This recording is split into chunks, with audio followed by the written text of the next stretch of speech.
magandang araw po sa lahat mga kababayan. Narito po ako ngayon sa Barangay Tamban, Gobernador Generoso Davao Oriental. So nandito tayo ngayon sa bahay ni Nanay. So kahapon ay hindi natin na-vlog to. So kaya binisita ko ngayon para makita natin kung ano na yung natapos sa bahay ni Nanay. Kasi ngayon ay araw dito ay Friday. So hindi natin na-vlog kahapon. So bisitahin natin ngayon kung ano na yung natapos. Samahan niyo ako ngayon mga kababayan sa ating vlog dito sa bahay ni Nanay. So tara.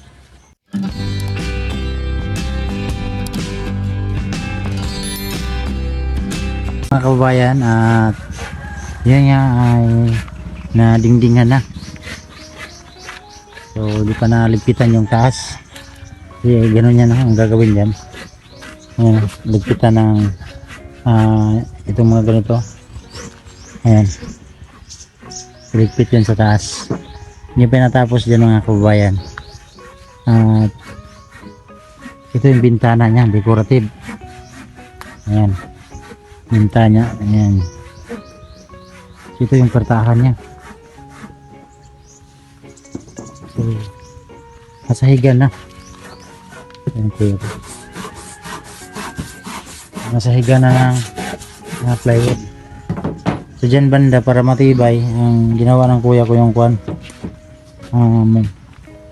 tabla para matibay talaga apakan ito. So kusina to dito kasi kung itong plywood pag nabasa yan, paglagay mo yan dyan mabasa, maaga mabulok. Mas kusina kasi palaging nababasa yan kaya makapal yung nilagay namin dyan, tabla. Ito na yung loob. At dito, divisionan din ito lo. Division din lo. Dari. Ito. Ayan o. Ito may itim-itim na to. Ito yung vision dito. Ito yung kwarto ni Nanay. At malawak. Mga kababayan. Okay. Palaki yung kwarto ni Nanay. Saka na ko nito lo. Ang kwarto niya? Size 8. So, size lang yung kwarto. Ito yung pertahan niya. At ito yung durjang. Oh. Ito yung bahay ni Nanay.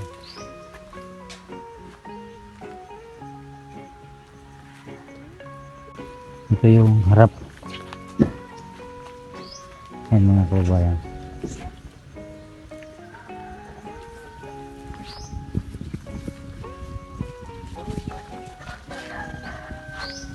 Ganda tingnan. At itong simento, poste nito po mga kababayan, binuhusan ng simento para matibay. Kasi kung hindi buhusan, hindi magtagal. Kailangan talaga buhusan yung poste para matibay. Streamline yung forma. At ito yung mga giro, may giro pa dyan. Ito yung ilagay sa kusina. At may mga kahoy pa. Ayan yung likod. Hindi pa nalagyan ng ligpit. Ano ito yan, ligpitan. Ganda ito mga matapos yung kaya na.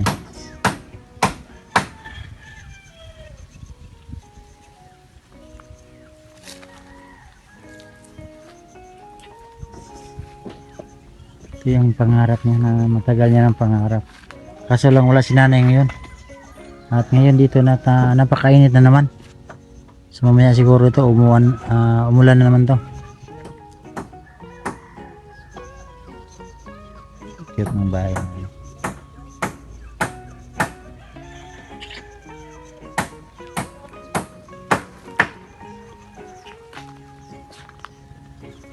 At yung plywood nito mga kababayan ay marine yan, makapal para matibay ba.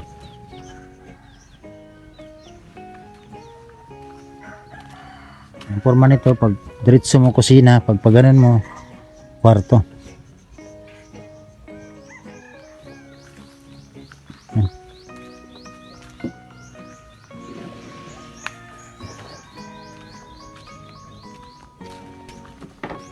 Kuya ko lang sa dito ng trabaho. Wala yung labor niya. Dito naka-sising kaninang umaga. Diyan na side yung kusina.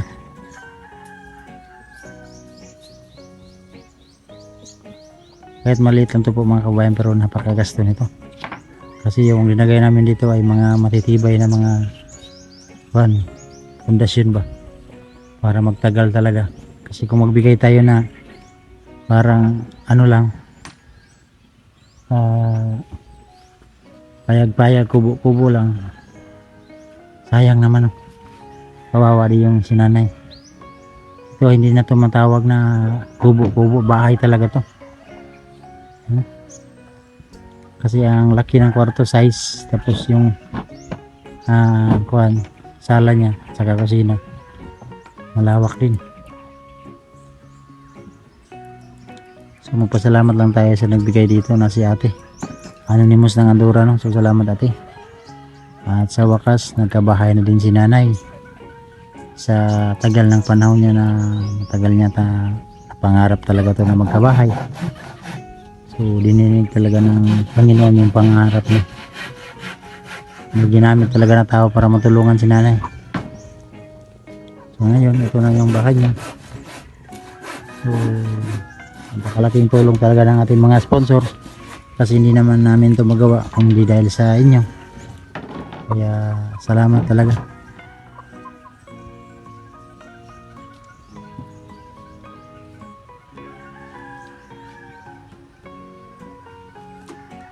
Kaganda nito may matapos. Cute to masyado mga kababayan.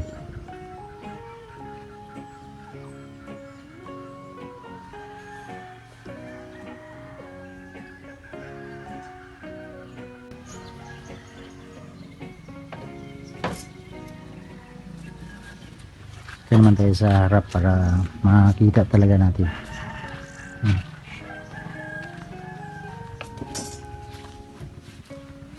At ito mga pusti po mga kababayan ay napaka-iba yung mga pusti na yan.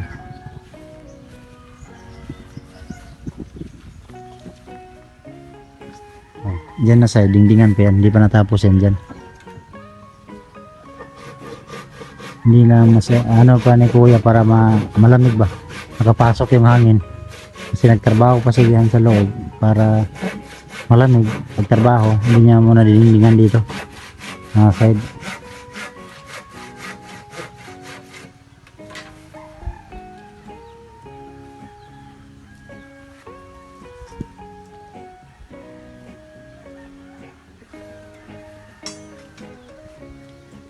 Bahay. Kapag hindi na to kubo-kubo mga kababayan, bahay talaga to. Yung kubo-kubo, yung gano'n, yung maliit doon, yung kubo, ito bahay talaga to. Matibay to. Siguro aabot pa to ng ilang taon. Kahit siguro mga 15 years to 20 years aabot pa to. Kasi yung mga kahoy po nito mga kababayan ay napakatibay, ano.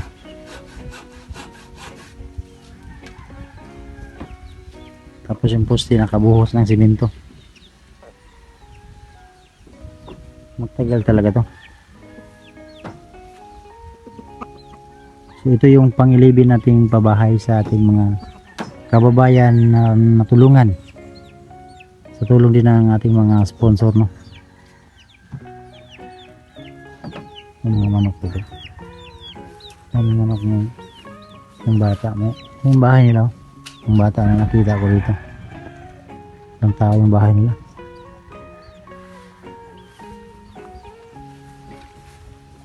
Dito tayo. At napakalamig yung hangin dito. Fresh na fresh yung hangin dito.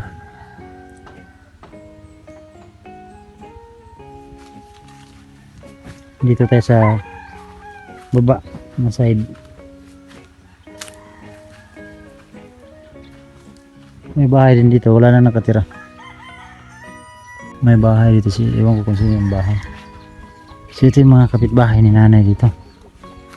Meron doon sa taas, meron din doon sa harap. May bata. Ang ikan?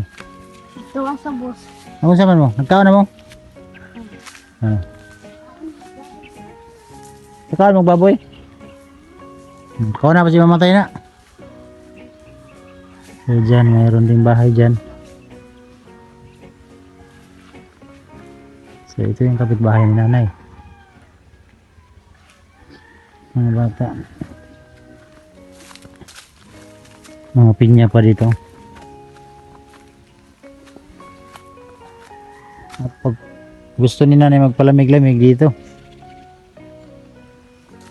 Ayan, may mga puno ng napakalaking kahoy. Ito yung ang tawag sa amin dito po mga kababayan kung sa Bisaya, ito yung kapok. Ito yung linalagay sa unan. Yung bunga nito. Napakalamig dito. Pagdating mo dito, meron mga tao dyan, may mga bahay. Ayan dyan. May langka pa dito.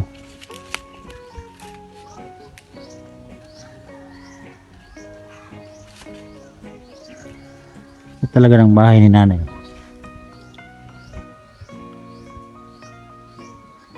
Ganda dito kasi napakalamig mga kababayan. Balik tayo doon sa bahay nanay.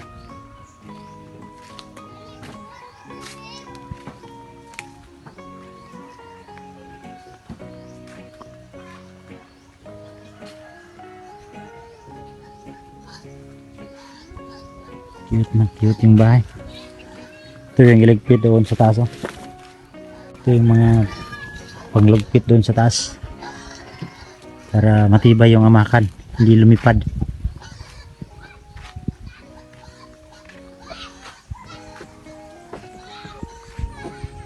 Ganda ng bahay na. Pagpasok mo dito, diretso kusina, para right ka kwarto.